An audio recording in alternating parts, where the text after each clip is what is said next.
কি অবস্থা সবার? আশা করি সবাই ভালো আছেন, কিন্তু আমাদের অবস্থা খুবই খারাপ।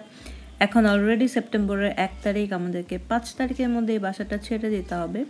তাই আমি অলরেডি গোছগাছ শুরু করে দিয়েছি এবং বাসার অবস্থা হরিবল।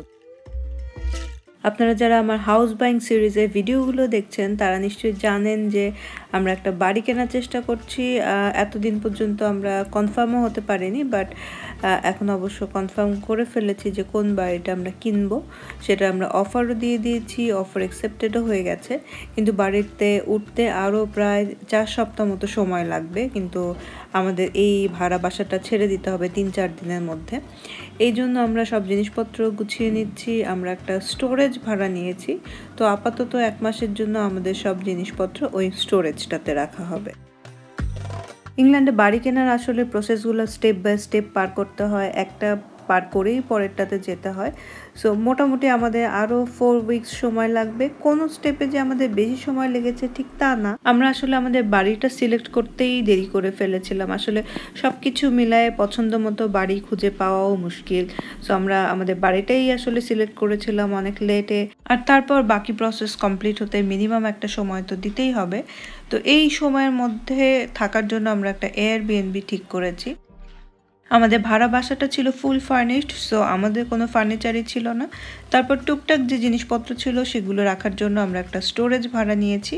এখানে বিভিন্ন সাইজের স্টোরেজ পাওয়া যায়, ইভেন 25 স্কোয়ার ফিট থেকে শুরু করে 2-3-4 বেডরুম হাউসের জিনিসপত্র রাখার পর্যন্ত স্টোরেজ এখানে পাওয়া যায়। আপনারা চাইলে উইকলি, মান্থলি এবং এমনকি ইয়ারলি পর্যন্ত ভাড়া নেওয়ার অপশন থাকে।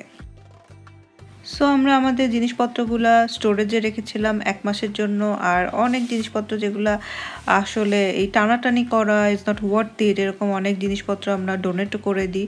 তো ইংল্যান্ডে জায়গায় জায়গায় এরকম ডোনেশনের সেন্টার থাকে, যেখানে যে আপনি আপনার অপ্রয়োজনীয় জিনিসপত্র আসলে ডোনেট করে দিতে পারেন।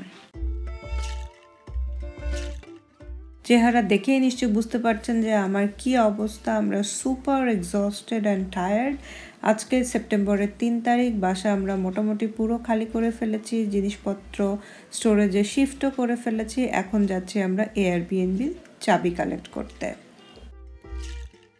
আজ রাত থেকে এয়ারবিএনবিতে থাকা শুরু হবে, কারণ ভাড়া বাসায় আমাদের আর কিছুই নেই।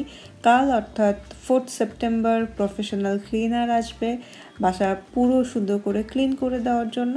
এরপরে আমরা চাবিটা হ্যান্ডওভার করে দেব ফ্ল্যাট ওনারের হাতে। নেক্সট ভিডিওতে থাকছে আমরা 1 মাসের জন্য যে এয়ারবিএনবিটাতে থাকছি সেটা কেমন, এবং সেটাতে আমাদের 1 মাস থাকতে খরচ কেমন পড়ছে। তাহলে দেখা হবে নেক্সট ভিডিওতে। ততক্ষণ পর্যন্ত ভালো থাকবেন। বাই।